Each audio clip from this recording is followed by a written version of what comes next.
नमस्कार दोस्तों, मैं विकास शाक्य एक बार फिर से आप सबका स्वागत करता हूं अपने चैनल पर। और आज हम डिस्कस करने जा रहे हैं Bhagavad Gita the mathematical foundation, इसका दूसरा भाग। जैसा कि आपको पता है कि हम चैप्टर नंबर 13 पहले पिक कर रहे हैं, और उसका रीजन भी हमने पिछले वीडियो में समझा हुआ था। तो आप पिछले वीडियो को अगर आप नहीं देख पाए हैं तो आप उसे जाकर के जरूर देख लीजिए।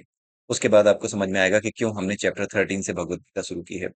ठीक है। और आइए देखते हैं चैप्टर 13 का जो चौथा पांचवा वहां से लेकर के 9वें श्लोक तक जितने भी श्लोक हैं वो सब हम डिस्कस करने जा रहे हैं। तो इसमें चौथे श्लोक से लेकर के फोर्थ से लेकर के नाइन्थ, ये 6 श्लोक आज हम डिस्कस करेंगे। ठीक है। तो भगवान कृष्ण ने पिछले वीडियो में, जैसा कि आपने देखा, कि उन्होंने बताया था कि क्या होता है क्षेत्र, क्या होता है ज्ञान, क्या होता है ज्ञेय, जिसके बारे में जानना है। ये सारी चीजें उन्होंने ब्रीफ में डिफाइन की थी। ब्रीफ में क्या उन्होंने जो डेफिनेशन है वो उन्होंने वहां पर दे दी थी अर्जुन को। अब जो है वो कर्म क्षेत्र पर जोर डाल रहे हैं। ठीक है। अब उनको डिटेल में आ रहे हैं, वो उनकी डिटेल्स में पहुंच रहे हैं। तो डिटेल्स में आने के लिए उन्होंने, डिटेल्स में आने से पहले उन्होंने दो चीजें बड़ी अच्छी की, जो कि पूरे के पूरे संसार के लिए और खास करके सनातन समाज के लिए बहुत जरूरी मैसेज है। सबसे पहला मैसेज तो यह है कि चौथे श्लोक में उन्होंने कहा कि अर्जुन ध्यान से सुनना, मैं जो जो मैं तुम्हें बताने जा रहा हूँ, ध्यान से सुनना। अब तुम ध्यान से सुनो, मैं तुम्हें कर्म क्षेत्र के विषय में बताने जा रहा हूँ। पहली चीज कि उन्होंने अटेंटिव किया अर्जुन को। तो आज के समय में भी ये मैसेज क्या है हमारे लिए? मैसेज ये है हमारे लिए कि जब भगवान कृष्ण अर्जुन से ये कहते हैं कि अटेंटिव हो जाना, तो भगवान कृष्ण स्वयं क्या है?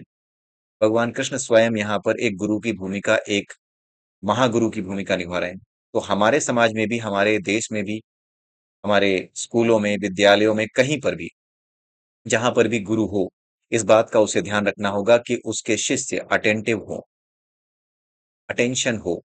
उनके पास जो शिष्य हैं उनमें अटेंशन हो, अपने गुरु की बातें सुनने के लिए वो अटेंटिव हो जाएं।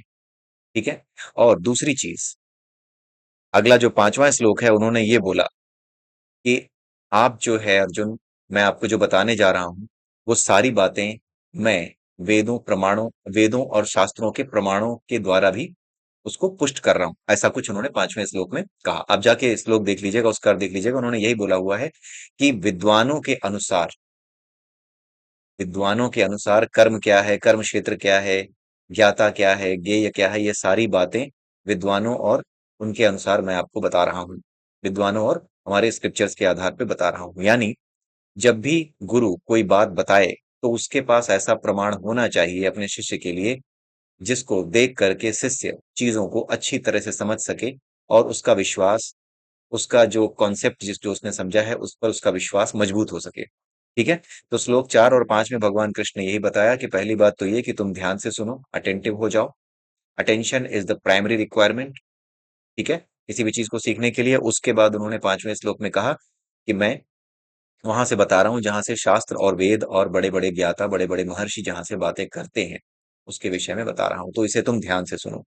ठीक है। अब आते हैं कर्म क्षेत्र की व्याख्या पे। इसकी व्याख्या की गई है वर्ष नंबर 6 से लेकर के 9 तक, 6, 7, 8, 9, यहां तक इसकी व्याख्या की गई है।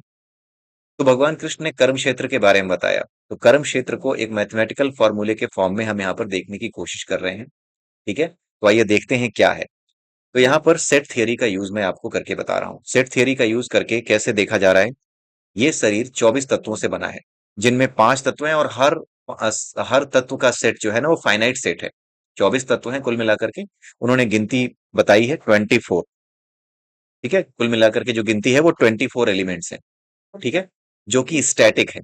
जो स्टैटिक एलिमेंट है हमारी बॉडी के, हमारे कर्म क्षेत्र के, वो 24 है, जिनसे हमारी बॉडी बनी है, जो कभी नहीं बदलते। ठीक है। वो क्या है? वो रहते ही रहते हैं। ठीक है। वो हर शरीर में एक जैसे ही रहते हैं, उनकी स्थिति नहीं बदलती, तो वो 24 है काउंटिंग में। ठीक है। तो क्या पूरा कर्म क्षेत्र इन 24 तत्वों से बना है? जी नहीं।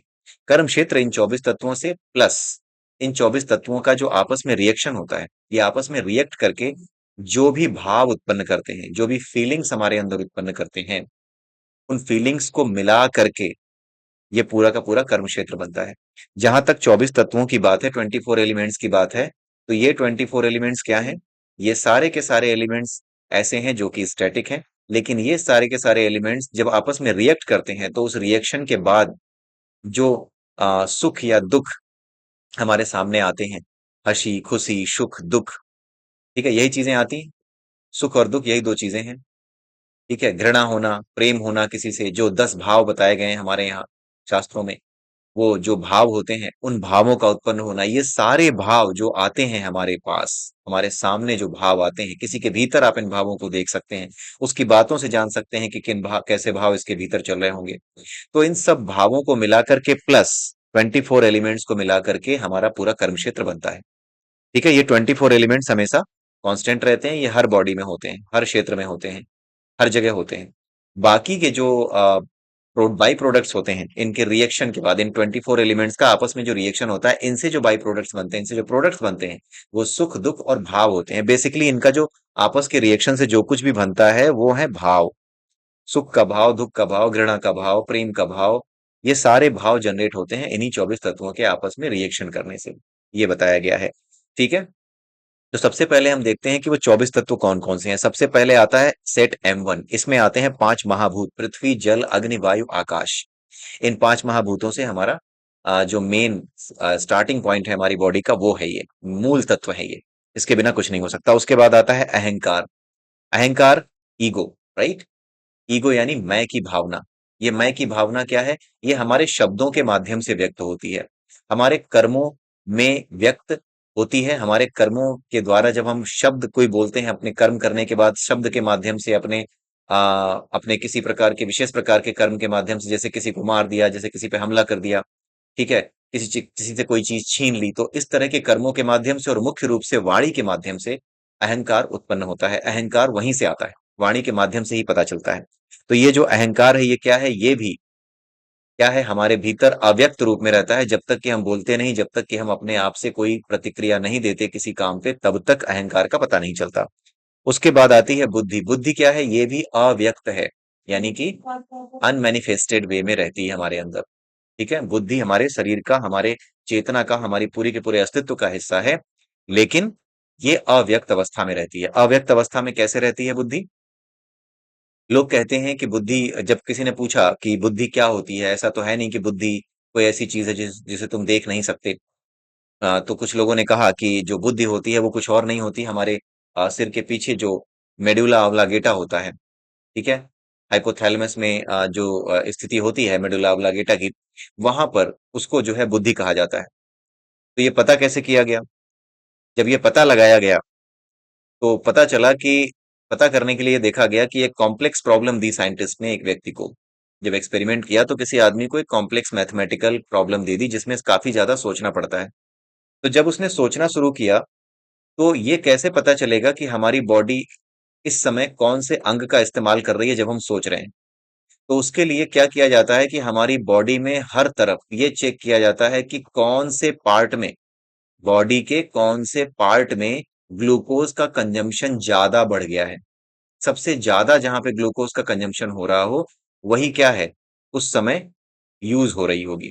तो जिस समय एक बंदा जो है साइंटिस्ट के द्वारा दिए गए क्वेश्चंस को सॉल्व कर रहा था, उस समय देखा गया कि ये जो मेडुला ऑब्लांगेटा है, हाइपोथैलेमस के पीछे जो स्थित होता है, वहां पे ये पता चला कि ये जो आ, आपकी ग्लूकोज की कंजम्पशन है वो बहुत ज्यादा बढ़ गई है।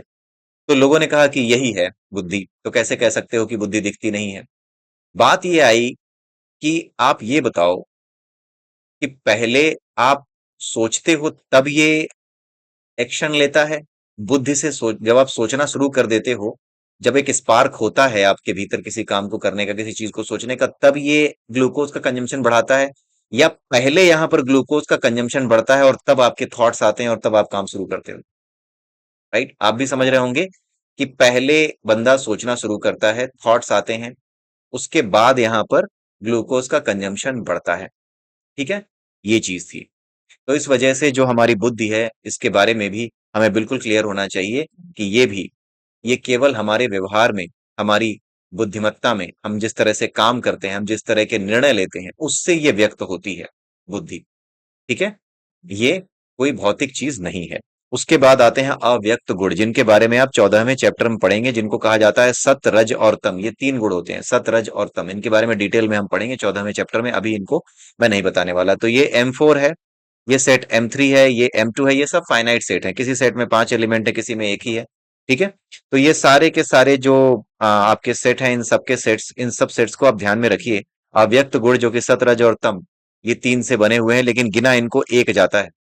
अव्यक्त गुणों की अवस्था को एक गिना जाता है, लेकिन वो गुण असल में तीन है, सत, रज और तम। तो इसको अगर आप देखें तो एक ही गिन सकते हैं, इस तत्व को, इसको एक ही गिन सकते हैं, लेकिन असल में ये तीन भागों में विभाजित होता है, सत, रज और तम। उसके बाद आती हैं 10 इंद्रियां। 10 इंद्रियों में कौन कौन सी आती हैं? 5 कर्मेंद्रियां हैं और 5 ज्ञानेंद्रियां हैं। कर्मेंद्रियां वो हैं जिससे आप ऐच्छिक और अनैच्छिक कर्म करते हो, ठीक है, जिनसे आप अपने सारे कर्म करने को मजबूर हो। कुछ इंद्रियां ऐसी हैं जिनके लिए आपको कर्म करना ही पड़ता है, आप उनको रोक नहीं सकते अपनी मर्जी से। जैसे हाथ और पैर, ये तो आप निर्णय लोगे तब कुछ करोगे, ठीक है। लिंग है, इसके साथ भी वही है। लेकिन जो मुख है, ये इसके साथ भी वही है। लेकिन जो गुदा है, ठीक है, और जो आपका यूरिन पास करना है, राइट, आप जो है मल त्याग करते हो, ये सारी चीजें क्या है? ये इसमें से कुछ ऐसी चीजें हैं जो आपको करनी ही पड़ती हैं, और कुछ ऐसी हैं जो आपके निर्णय लेने की क्षमता पे डिपेंड करती हैं। आप निर्णय कैसे लेते हो, आप किस तरह से प्रभावित हो।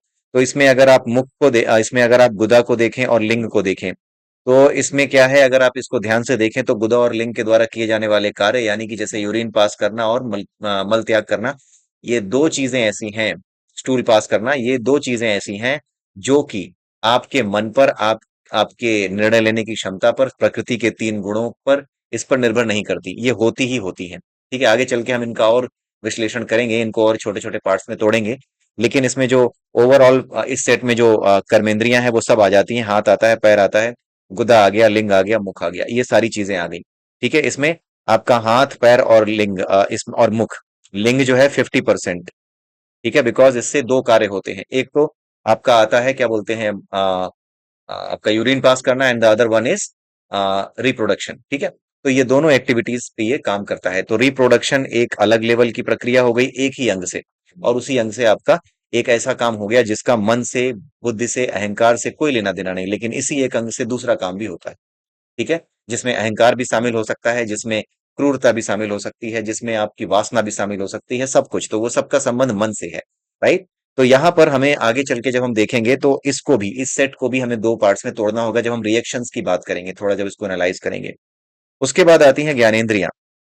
ज्ञानेंद्रियां यानी जिससे हम परसीव करते हैं इस नेचर को। ठीक है, आंख है, कान है, नाक है, हमारी स्किन है और हमारी जीभ है। ठीक है, ये वो चीजें हैं जिससे हम परसीव करते हैं। उसके बाद आते हैं 5 विषय। किसके? ज्ञानेंद्रियों के 5 विषय। स्वाद किसका विषय है? जीभ का। गंध किसका विषय है? नाक का। स्पर्श किसका विषय है? त्वचा का। ठीक है, रस किसका विषय है? ये भी उसका है, क्या नाम है आपका, रस जो है आपके जीभ का, ये भी आपका जो है उसी का विषय है, उसी जीभ का ही है। ठीक है, और रस जो है किसी चीज को सुनने में भी आ सकता है। ठीक है, कान में भी, कान से भी आप सुनते हैं, तो वहां पर भी किसी चीज को सुनने का रस एक अलग है। तो ये जो चीजें हैं, जो रस आते हैं, वो नाक, कान, ये दोनों के विषय हो सकते हैं। इसके बाद आता है रूप, ये केवल और केवल आंख का विषय है। ठीक है, तो रूप जो है आंख का विषय है। रस जो है वो रस एक अलग चीज है, आनंद जिसको कहते हैं, भौतिक चीजों में आनंद, किसी चीज को सुन करके, आंखों से देख करके। ठीक है, तो ये जो रस है, ये किसी भी चीज से आ सकता है, किसी चीज को सूंघ करके, और त्वचा के माध्यम से एक अलग ही रस मिल रहा है। हम धूप में बैठे हैं, सर्दी के मौसम में एक अलग रस मिल रहा है। ठीक है, जीभ के माध्यम से। तो ये जो विषय है, शब्द, स्पर्श, रस, रूप और गंध। शब्द, स्पर्श, शब्द जो है इसमें छूट गया है, शब्द, ये आपका किसका विषय है? नहीं, शब्द तो ये आपके कर्मेंद्रिय का विषय है। ये आपका स्पर्श, गंध, रस, रूप और स्वाद, ये सारी चीजें आपकी आ गई। पांचों के पांचों विषय आ गए इनके। ठीक है, तो ये आपके 5 विषय आ गए, और इसके अलावा हमारा एक एलिमेंट और रह जाता है, माइंड, जिसको हम कहते हैं मन। हम कहते हैं कि हमारा मन कर रहा है कि हम ये खाएं, हम वो खाएं, लेकिन बात यह है कि हम ये देख नहीं सकते कि मन कहाँ पर है हमारी बॉडी में। वो कोई विजिबल ऑर्गन नहीं है। तो ये जो एक और ऑर्गन है, इसको हम कहते हैं माइंड। अब यहां पर आ गया M1 से लेकर के M7 तक, ये जितने भी सेट्स हैं, इन सबको जब आप मिला लेंगे, जब इसका आप यूनियन ले लेंगे, तब आपका बनता है कर्म क्षेत्र, उसका जो कि स्टैटिक एलिमेंट से बना हुआ है। लेकिन कर्म क्षेत्र केवल स्टैटिक एलिमेंट से बने हुए कर्म क्षेत्र को नहीं कहते, उसके आते हैं डायनेमिक एलिमेंट एज वेल, जिसमें आती है इच्छा। इच्छा क्यों आती है? मन है आपके पास, जिसके बारे में अभी M7 में हमने जो आपका सेट है उस पर डिस्कस किया। द्वेष, ये भी किस वजह से है? सतरज और तम, इन गुणों की वजह से ये प्रकट होता है। सुख, दुख, चेतना। चेतना क्या है? जीवन की स्थिति, जीवन के लक्षण, किसी में जीवन के लक्षण क्यों हैं, ठीक है? जीवन के लक्षण हैं, इससे पता लगता है कि हाँ, ये जीवित है, ये कर्म क्षेत्र है। अगर कोई चीज़ जीवित नहीं है, तो फिर वो कर्म क्षेत्र नहीं है, क्योंकि वो निर्णय नहीं ले रही, बुद्धि और मन के हिसाब से, ठीक है? और धैर्य, धृति, ठीक है? तो जो धैर्य है, हर तरह का धैर्य अलग-अलग स्थिति में होता है। किसी का सतोगुणी धैर्य है, किसी का रजोगुणी धैर्य है, किसी का तमोगुणी धैर्य है। सतोगुणी आदमी का धैर्य काफ़ी लंबा खिंचता है, जीवन भर कई बार वो धैर्य रखता है। रजोगुणी आदमी का धैर्य थोड़ा कम समय का होता है। ये नहीं मिल रहा, वो नहीं मिल रहा, तो हम ये कर देंगे, नौकरी चेंज कर देंगे, या फिर चलो ऐसा नहीं हुआ तो हम एक काम करते हैं, देवता बदल देंगे। हनुमान जी के पास जाते थे, कुछ नहीं होता तो अब माता जी के पास जाएंगे। तो उसका धैर्य कुछ अलग लेवल पे होता है।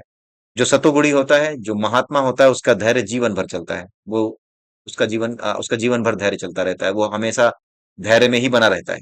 ठीक है, वो धैर्य बहुत बड़ा होता है। लेकिन जो रजोगुणी होता है, उसको चाहिए होता है संसार की चीजें। जब नहीं मिलती तो वो दूसरे पे चला जाता है। ये जो रजोगुणी होता है, इसका धैर्य इस तरीके का होता है, जो देवता और भगवान बदलता रहता है। पहले कहता है कि पहले मैं वहां जाता था हर साल, बाद में पंडित जी ने बताया कि तुम जरा यहाँ जाना शुरू करो, तो वो देवता बदल देता है। कर्म नहीं बदलता, देवता बदल देता है। कर्म नहीं बदलता। तो इस वजह से ये रजोगुणी होता है। तीसरा होता है तमोगुणी, जिसमें धैर्य होता ही नहीं। तमोगुणी के अंदर उसे सब चीज तुरंत चाहिए, इसलिए वो चोरी चकारी लूटमार इन चीजों में भिड़ता है। तो ये जो धैर्य है, ये उसी सेंस में बताया जा रहा है यहाँ पे, ये मेरी समझ कहती है, ठीक है? तो यहाँ पर क्या है, ये सारे के सारे जो लक्षण हैं, ये क्या हैं? ये स्टैटिक थोड़ी हैं। किसी के अंदर सुख दुख को लेकर के ज्यादा भाव आते हैं, किसी के अंदर क्या होता है, ये चेतना हमारा हमेरा हम हमेशा ऐसी होती है कि कभी किसी की हाई होती है, किसी की जो जीवन के लक्षण है लो पड़ जाते हैं। तो इसके बेसिस पर भी आपका शरीर प्रभावित होता है। तो इसके प्रभावित होने का कारण भी वही सब है। अगर मान लीजिए रज और तम गुण ज्यादा हैं, तो आप उल्टी सीधी चीजें खाएंगे, तो हो सकता है आपकी चेतना कमजोर पड़ती चली जाए। तो इसका मतलब है कि ये जितनी चीजें हैं, ये सब क्या है? They are the products, are the by products of the reaction of those 24 elements जो हमने ऊपर डिस्कस किए, ठीक है?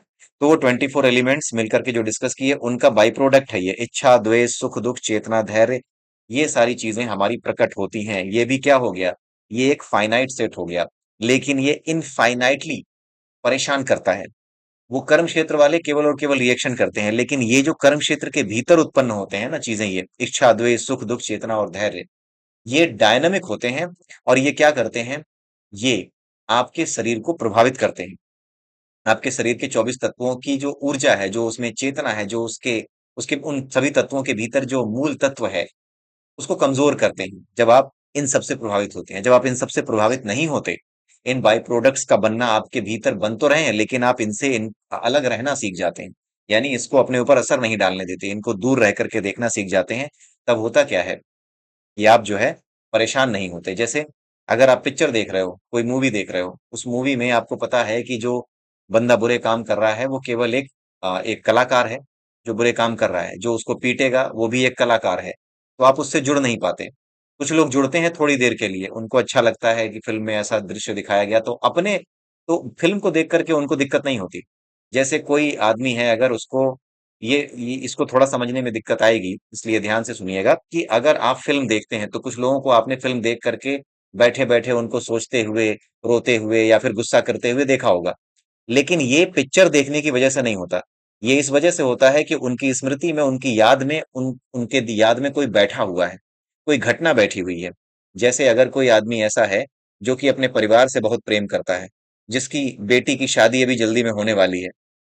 एक एग्जांपल दे रहा हूँ, किसी की बेटी की शादी अभी जल्दी में होने वाली है, और वो चला गया कौन सी पिक्चर देखने? हम आपके हैं कौन, नदिया के पार, या फिर वो देखने चला गया विवाह।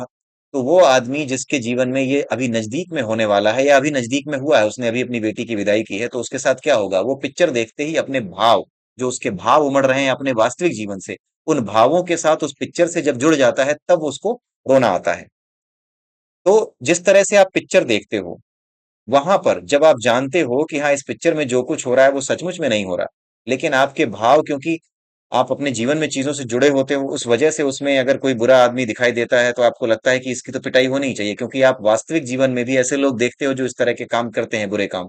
तो जब आप उनसे जुड़ जाते हो, उनकी यादें आपसे जुड़ जाती हैं, तब आप उससे जुड़ जाते हो, तब आपको ये महसूस होता है कि गुस्सा आ रहा है मुझे, कि इसको तो पिटना चाहिए जल्दी से, कब मरेगा ये?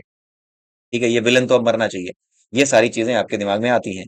लेकिन अगर आप पिक्चर देख रहे हो और समझ रहे हो इस बात को कि हाँ, ये केवल एक पिक्चर है, तो फिर क्या होगा, आपको ना सुख परेशान करेगा उस पिक्चर से जुड़ा हुआ, ना दुख परेशान करेगा। उसमें सब दुखी होंगे पिक्चर में, आपको दुख नहीं होगा। उसमें सब सुखी होंगे, सब नाच रहे होंगे, आप चुपचाप देख रहे होंगे। ऐसे ही ऐसे ही इस जीवन में भगवान कृष्ण ने जो बार बार बोला है ना कि कभी भी अपनी कर्मों के फल से जुड़ो मत, वो यही बोला है। आएंगी ये सब चीजें तुम्हारे सामने, सब होंगी, लेकिन उससे जुड़ो मत। ठीक वैसे ही जैसे पिक्चर देखते समय तुम पिक्चर के कलाकारों से जुड़ जाते हो, लेकिन उनके द्वारा जो सुख दुख उत्पन्न हो रहे हैं उनसे नहीं जुड़ते हो। ठीक है, अगर आप उनसे जुड़ना दूर रहना सीख जाते हैं, तो आप समझ जाइए कि अपने जीवन में भी इन घटनाओं से दूर रहना सीख जाएंगे। तो इन्हीं घटनाओं से दूर रहने की शिक्षा भगवान कृष्ण ने इसमें दी हुई है। तो ये जितने भी भाव हैं, ये सब रिएक्शंस हैं, ये पैदा होंगे, इन्हें होने देना है और इनका अभ्यास करना होता है कि इनसे हमें दूर कैसे रहना है। ठीक है, तो ये सारी चीजें भगवान कृष्ण ने इसमें बताई हुई है पूरी भगवत गीता में। आगे चल के हम इसको पढ़ेंगे। यहाँ पे क्या है, एस इज फिक्स्ड, ये जो कर्म क्षेत्र है जो स्टैटिक कंपोनेंट से बना है वो फिक्स है। और जो डी है, जिसकी वजह से आप तरह तरह के काम करते दिखाई देते हो, वो क्या है, वो डायनामिक है। सुख दुख आदि ये डायनेमिक प्रोडक्ट्स हैं, they are also the part of life and field, इसलिए ये भी क्या है, क्षेत्र का ही हिस्सा। आई होप आपको ये समझ में आ गया होगा कि यहाँ पे इस चैप्टर में अभी तक क्या समझाया गया है और क्या बताने की कोशिश की जा रही है। यहाँ पर थोड़े से सेट थियरी का यूज किया हुआ है, इसको आप ध्यान में रखिएगा। पिछले वीडियो में भी जो मैथमेटिकल इक्वेशन था उसे ध्यान रखिएगा, क्योंकि आगे चल के हम अपने लिए किस तरीके से इक्वेशन प्रिपेयर करेंगे और कैसे उसको सॉल्व करने जाएंगे, उसका सोल्यूशन क्या होगा, क्या हम सोच सकते हैं, इन सब चीजों के बारे में आगे चल के हम डिस्कस करेंगे। इसलिए इन चीजों को अपने पास रखिएगा। तो इसी के साथ ये वीडियो यहीं समाप्त होता है। अगली वीडियो में फिर मिलते हैं, तब तक के लिए जय श्री राम, जय श्री कृष्णा, जय श्री राधे।